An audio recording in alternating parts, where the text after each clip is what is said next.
Time తక్కువ ఉంటుంది. ఇక పురుషోత్తమ రెడ్డి గారు సంక్షిప్తంగా ఒక మాట చెప్పండి. ఈ ఫైబర్ నెట్ కేసులో కూడా విత్డ్రా చేసుకోవడానికి ప్రయత్నం చేస్తుంటే గౌతమ్ రెడ్డి గారు ప్రొటెస్ట్ చేశారు. ఇప్పుడు ఏం జరిగే అవకాశం ఉంది? ఇప్పుడు ఆయన మొత్తం అందరినీ ఇన్ఫ్లుయెన్స్ చేసి వాళ్ళని బెదిరించి అంటున్నారు. ఏదన్నా కానీ ఆయన కేసులు లేకుండా జాగ్రత్త పడుతున్నారు కదా. ఇప్పుడు గౌతమ్ రెడ్డి గారు అడ్డం పడ్డారు. ఏది ఆయన అప్పుడు చైర్మన్ నేను ఫిర్యాదు చేస్తే నాకు చెప్పకుండా మీరు ఎట్లా క్లోజ్ చేస్తారని ఏమయ్యే అవకాశం ఉంది? ఖచ్చితంగా రెండు రకాల సవాళ్ళు తెలుగుదేశానికి ఉంటాయి కుమార్ గారు. ఒకటి, ఏసీబీ కోర్టు రిసీవ్ చేసుకుంది, కానీ నాకున్న పరిమిత జ్ఞానంతో కాన్స్టిట్యూషన్ కోర్టు దీన్ని ఒప్పుకోవాలనుకుంటాను. ఇది కాన్స్టిట్యూషన్ కోర్టు సుప్రీంకోర్టు మార్గదర్శకాలకు వ్యతిరేకం. ఇప్పుడు ప్రభుత్వం ఒక అధికారం, ఇప్పుడు చంద్రబాబు గారు ప్రతిపక్షం ఉన్నప్పుడు ఒక అధికారి కేసు పెట్టాడు చైర్మన్ ఫిర్యాదు మేరకు. మరి అదే వ్యవస్థ ఆ వ్యక్తే కాకపోవచ్చు, ఇంకొక అధికారమే కావచ్చు. ఆ సాక్ష్యాలు లేనని లేటుగా లెటర్ ఇస్తే ఇంకా అధికారులు వచ్చిన వాళ్ళు ఈ విధంగా ఇచ్చుకుంటా పోతా ఉంటే ఏమవుతుంది? కేసు సాక్ష్యాలు లేవని నమ్ముతున్నారు కదా, తొందరగా కేసు పూర్తి చేస్తే నిర్దోషిగా బయట వస్తే ఇంకా గౌరవం పెరుగుతుంది కదా. ఆ మార్గాన్ని వదిలేసి ఈ మార్గాన్ని ఎంచుకోవడం వల్ల సుప్రీంకోర్టులో ఖచ్చితంగా దీన్ని రివర్స్ అయ్యే అవకాశం. ఇప్పుడు గౌతమ్ రెడ్డి గారిని ఫిర్యాదు చేశారు కాబట్టి ఖచ్చితంగా హైకోర్టు, సుప్రీంకోర్టు, కాన్స్టిట్యూషన్ కోర్టు దీన్ని ఒప్పుకోవు. ఇది ఒక నష్టం. రెండోది, రాజకీయంగా ఎవరు నమ్ముతారు కుమార్ గారు? నిజంగా దాంట్లో సాక్ష్యాలు లేవని కాసేపు అనుకుందాం, అభ్యంతరం లేదు. కానీ అది ప్రభుత్వం అధికారంలో లేనప్పుడు సాక్ష్యాలు ఉండేవి, అధికారంలో ఉన్నప్పుడు సాక్ష్యాలు తారుమారైపోతాయా? ఇప్పుడు మనం కూడా చాలా సార్లు ప్రజా ఉద్యమాలు చేసేటప్పుడు కేసులు పెడతారు, అది కేబినెట్ ఆమోదించి మానవతా దృక్పథంతో కావచ్చు, రాజకీయ కోణంలో విత్డ్రా చేసుకుంటారు. ఇది ప్రజా ప్రయోజనాలు కాదు, ఫైనాన్స్ అఫెన్స్, వ్యక్తిగత కేసులు ఫైనాన్స్ అఫెన్స్ ని ఎట్లా ఉపయోగిస్తారు? జగన్మోహన్ రెడ్డి గారు ఒక ప్రస్తావన చేశారు, ఇది ప్రమాణ స్వీకారానికి విరుద్ధం కదా. అధికారాన్ని మనం మన ప్రయోజనాల కోసం ఉపయోగించమని ఎమ్మెల్యేగా ప్రమాణం చేసేటప్పుడు మన నాయకత్వం ప్రమాణం చేస్తాం, అందుకు భిన్నమైంది కదా ఇది ఖచ్చితంగా మాల్ ప్రాక్టీస్, రాంగ్ ప్రాక్టీస్. ఇది తెలుగుదేశానికి కూడా ఒక దశ పోయిన తర్వాత నష్టం వస్తుంది రాజకీయంగా. నేను అనుకుంటున్నాను కాన్స్టిట్యూషన్ కోర్టులో ఏసీబీ ఇచ్చినటువంటి ఈ ఆదేశాలు కావచ్చు, ఈ నిర్ణయాలు కావచ్చు నిలబడతాయని అనుకోవట్లేదు. రైట్, అక్కడ దాకా వెళ్ళే పరిస్థితి ఉండాలి, అక్కడ దాకా నిలబడి పోరాడగలిగే వాళ్ళు ఉండాలి. అప్పుడు మళ్ళీ మధ్యలో రెడ్ బుక్ ఎఫెక్ట్ లేకుండా వాళ్ళు ఎవరైతే కేసు పైకి వెళ్తారో వాళ్ళ మీద ఏదో రకంగా తప్పుడు కేసులు పెట్టడం, ఏదో రకంగా రెడ్ బుక్లు అన్ని చోట్ల పనిచేస్తాయి కానీ వైసీపీ దగ్గర పనిచేయదు కదా. వాళ్ళు ధైర్యంగా నిలబడతారు కాబట్టి, రాజకీయ పార్టీ కాబట్టి. అదే మీరు నేను అయితే ఈ గోల్ నాకెందుకు లేరు బాబు అని సర్దుకుంటాం. ఏమి సర్దుకో, మీరు ఆడ సర్దుకున్నారు, నేను ఆడ సర్దుకున్నాను, ఎవరు సర్దుకోలేదు. Right, okay, right. ఇక ఇంకొక పాయింట్, పెంచలే హత్యను పసిగట్టలేకపోయి ఉంటున్న ముఖ్యమంత్రి చంద్రబాబు నాయుడు కుటుంబాన్ని ఆదుకోవడంపై మాత్రం మౌనం. కులాల మధ్య గొడవలు వచ్చి కులాల గొడవలని ఇంకోటి వస్తే మాత్రం 20 లక్షలు 30 లక్షలు ఇచ్చిన వాళ్ళు. ఈ ఒక గంజాయి ఉద్యమకారుడి హత్య జరిగితే కూడా చంద్రబాబు గారు పసిగట్టలేకపోయారండి. అదే జగన్ గారి టైంలో చిన్న జరిగిన మొత్తం గంజాయి హబ్ అన్నారు, ఇప్పుడు గంజాయి హబ్ అయిపోయింది. నిజంగా ఇప్పుడు అయిందా లేదా? నాగార్జున గారు సంక్షిప్తంగా దీని కూడా చెప్పండి, అమరావతి దానికి వెళదాం. సార్, ఎవరైతే పెంచలయ్య గారి గురించి మాట్లాడారు కాబట్టి ఒక విషయాన్ని మీతో షేర్ చేసుకోవాలనుకున్నాను సార్. పెంచలయ్య గారికి సంబంధించి ఎవరినైతే A1గా అరెస్ట్ చేశారో ఆ లేడీ తెలుగుదేశం పార్టీలో ఇప్పుడు అక్కడ ఉన్నటువంటి కోటమిరెడ్డి శ్రీధర్ రెడ్డి గారికి అత్యంత ఆప్తులు. అదే ఆ ఫోటో ఏదో చూశాను, ఆ ఫోటో ఏదో మిస్ అయింది కాబట్టి చూపించలేకపోయాను. కాబట్టి పెంచలయ్య గారి హత్య కేసుకు సంబంధించి గంజాయి నివారణ చేయాలనేటువంటి అంశంలో ఆయన చేసినటువంటి ఆ ఉద్యమాన్ని అణగదొక్కాలనే ఉద్దేశంతో తెలుగుదేశం పార్టీకి సంబంధించినటువంటి నాయకులే ఆయన్ని హత్య చేసిన దాంట్లో ప్రధాన పాత్ర. ఇదే ప్రభుత్వం వాళ్ళని అరెస్ట్ చేసింది. తర్వాత వాళ్ళని ఎదురు బెదిరించి వాళ్ళ ఇళ్లను కూల్చి వాళ్ళ ద్వారా పెద్ద వాళ్ళ పేర్లు రాకుండా అటువంటి ప్రయత్నం జరుగుతుంది కాబట్టి ఖచ్చితంగా విచారణలో జాయిన్ అయింది. నేనేం అడుగుతున్నానంటే, ప్రతి దాంట్లో జగన్మోహన్ రెడ్డి గారు ముఖ్యమంత్రిగా ఉన్నప్పుడు ఏదైనా హత్య జరిగితే దానికి జగన్మోహన్ రెడ్డి గారే కారణం అంటారు. ఓకే, చంద్రబాబు నాయుడు గారు ముఖ్యమంత్రిగా ఉన్న హత్య జరిగినా కూడా దానికి జగన్మోహన్ రెడ్డి గారికి లింక్ పెడితే అట్లా అంటే చెప్తాం. వైఎస్ వివేకానంద రెడ్డి గారి హత్య జగన్మోహన్ రెడ్డి గారు ముఖ్యమంత్రిగా ఉన్నప్పుడు జరగల, చంద్రబాబు నాయుడు గారు ముఖ్యమంత్రిగా ఉన్నప్పుడు జరిగింది. అది అయిపోయిన తర్వాత ఈరోజు చంద్రబాబు నాయుడు గారు 18 నెలల పాటు ముఖ్యమంత్రిగా ఉన్నారు. చంద్రబాబు నాయుడు గారికి సంబంధించినటువంటి ఫ్యామిలీ అడ్వకేటు వివేకానంద రెడ్డి గారి హత్య కేసుని గడిచిన 8 ఏళ్ల నుండి బాగా ఫాలో అవుతూ సునీత గారి తరపున ఆయనే వాదిస్తారు. కాబట్టి మీ చేతిలో ఉంది అన్ని, మీరు ఏదైనా చేసుకోండి. జగన్మోహన్ రెడ్డి గారి కుటుంబ సభ్యుల పాత్ర ఏమాత్రం ఇసుమంతున్నా కూడా చంద్రబాబు నాయుడు గారు ఇప్పటిదాకా వదిలిపెట్టేటువంటి పరిస్థితి ఉండేది కాదు.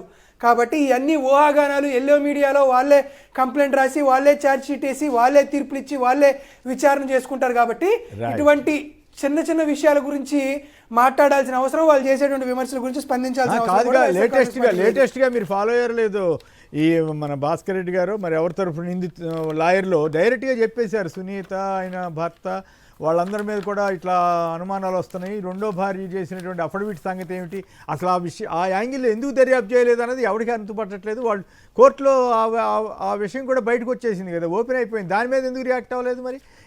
ఎల్లో మీడియా ఎక్కడ ఆ వార్తలే కవర్ చేయలేదు, అది ఒక విచిత్రమైన పరిస్థితి.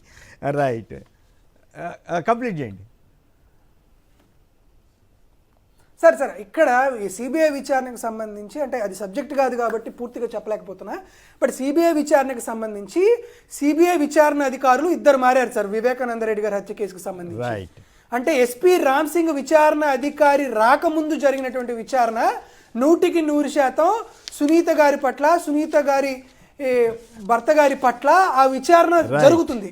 జరుగుతున్నటువంటి ఆ విచారణని అర్ధాంతరంగా ఆపేసి విచారణ అధికారి మార్చిన తర్వాత విచారణ అనేది పక్కదారి పెట్టింది. కాబట్టి ఆ టాపిక్ వచ్చినప్పుడు మాట్లాడడానికి ఏమిటువంటి సిద్ధంగా లేదు. కాబట్టి ఖచ్చితంగా విచారణ పూర్తయింది, ఆ విచారణ తిరిగి చేయాలా వద్దా అనేది సుప్రీంకోర్టు ఆధ్వర్యంలో జరుగుతుంది. కాబట్టి దాని గురించి ఆ విచారణ తీర్పు వచ్చిన తర్వాత మాట్లాడుకుంటే బాగుంటుంది. రైట్, ఇక టైం చాలా తక్కువ ఉంది. ఇక ఈ రెండో దశ పూలింగ్ అంటే రైతుల్ని మోసం చేయడమే. రౌండ్ టేబుల్ సమావేశంలో వక్తలు రైతుల్ని బ్లాక్మెయిల్ చేస్తారా అని ప్రశ్నిస్తున్నారు.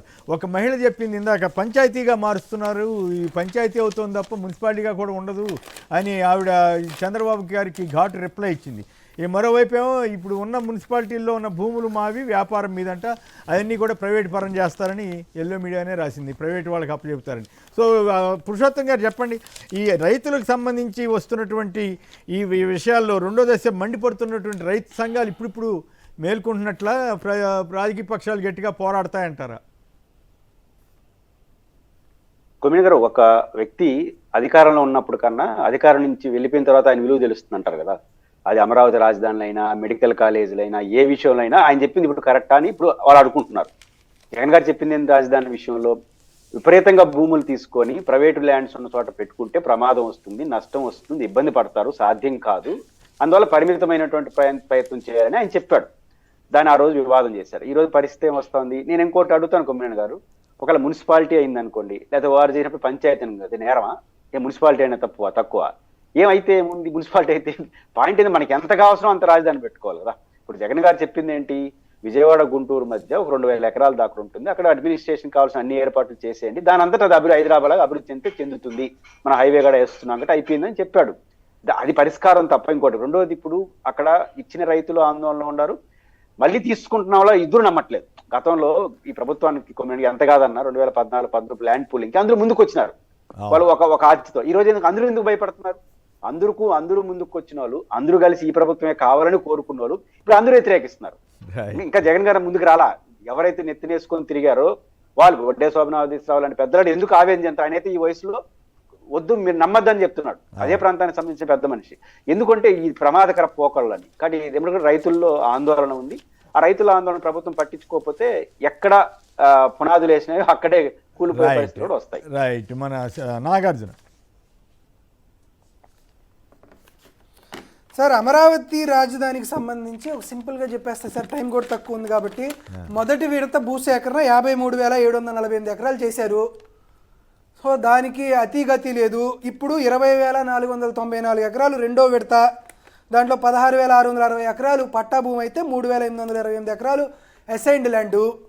ఇప్పుడు మూడో విడత కూడా ఉందని చూచాయిగా మంత్రి నారాయణ గారు చెప్పారు. కానీ ఓవరాల్గా మూడో విడత కోసం 44,670 ఎకరాలు తీసుకుంటారనేది ప్రభుత్వం సూచనప్రాయంగా తీసుకున్న నిర్ణయం.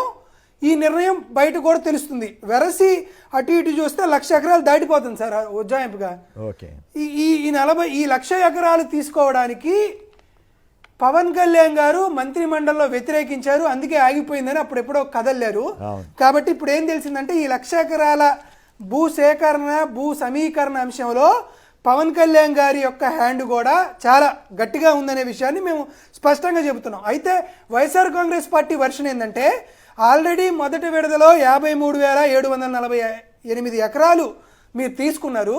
దానికి సంబంధించి 42,170 కోట్ల రూపాయల వాల్యూ అవుతుంది వాటిని డెవలప్ చేయాలని చంద్రబాబు నాయుడు గారు 5 ఏళ్లలో ఖర్చు పెట్టింది 5,674 కోట్ల రూపాయలు. ఓకే, ఈరోజు మేము అడుగుతుంది ఏంటంటే మిగతా 1,00,000 కోట్ల రూపాయలు మీరు ఖర్చు పెట్టాలనుకుంటున్నారు కదా, దాన్ని మీరు సంపద సృష్టించి ఆ డబ్బులు ఖర్చు పెట్టి ముందు ఈ 53,748 ఎకరాలని డెవలప్ చేసి రైతులకి నివాస స్థలాలు, వాణిజ్య స్థలాలు, రిటర్నబుల్ ఫ్లాట్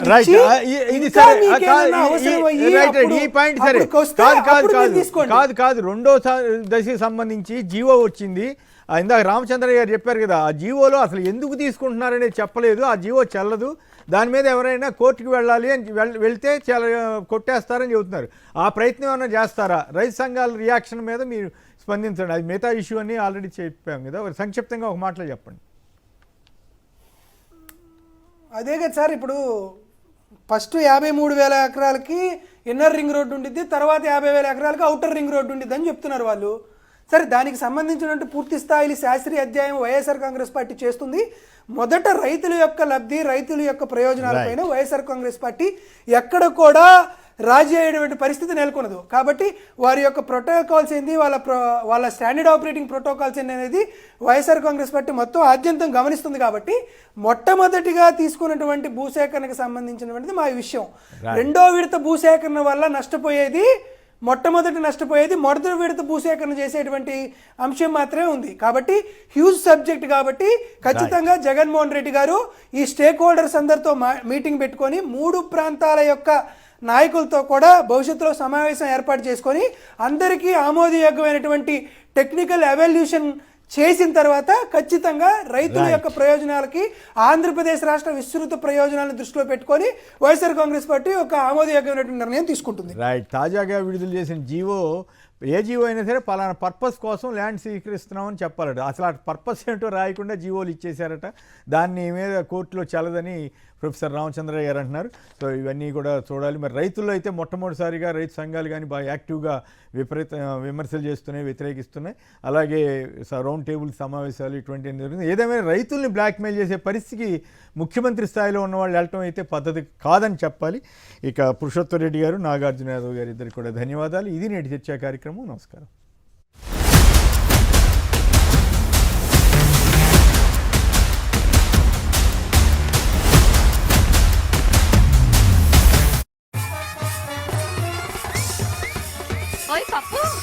ఆకలేస్తుంది ఏంటి?